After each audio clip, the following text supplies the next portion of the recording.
a social science perspective helps us to acknowledge the unique devastation when abuse is committed within the church.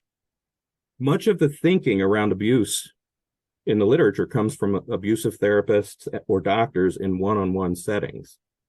When abuse occurs in the context of the churches, it's profoundly and uniquely devastating for a number of reasons. And I want to just point out three. First, abuse that occurs within the church occurs within the context of faith and trust in God, scripture, and sacred tradition. As such, it exploits, defiles, twists that holy space. Its corrosive effect can't be overstated. Second, abuse that occurs within the church occurs within the context of a community that we often liken to a family. More than just a mere social group, it's a place of vulnerability, care, and acceptance. The communal ouster of abuse victims, which is by far the most typical result, is often more devastating than the initial abuse itself. And then third, abuse that occurs in the church occurs within the context of an institutional structure that bears a remarkable similarity to other structures, namely in its propensity to preserve itself by insulating itself from transformative change and absorbing potential threats through resistance, satisficing behavior, and the preservation of the status quo. I believe that a social science perspective that considers research on complex organizations, group dynamics, and social movements has a lot to offer here.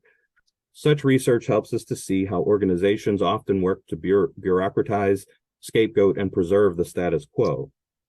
As a case in point, as some of you know, there are currently a handful of states that maybe many of you or all of you know that outlaw relationships, sexual relationships between church leaders and members. I think it's at 13. One of the reasons that it's not more than 13 is that church lobbies in many states have actually worked to quash the legislation that would hold the church accountable. I think at the best, social science, especially the critical theorists, frame perspectives that remind us to critique our structures, to reflect on the motives and actions of ourselves and others, and to imaginatively reflect on the context within which we find ourselves. The bystander effect, many of you may know of, helps us to identify and understand the tendency in churches to abandon and neglect survivors.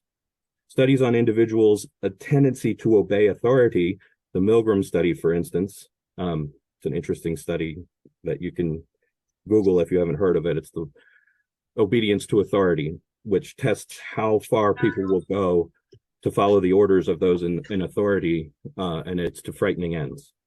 Studies on the human tendency to conflate charisma and giftedness with character and integrity show us the destructive potential of an influential individual, let alone such an individual propped up by an institutional power structure.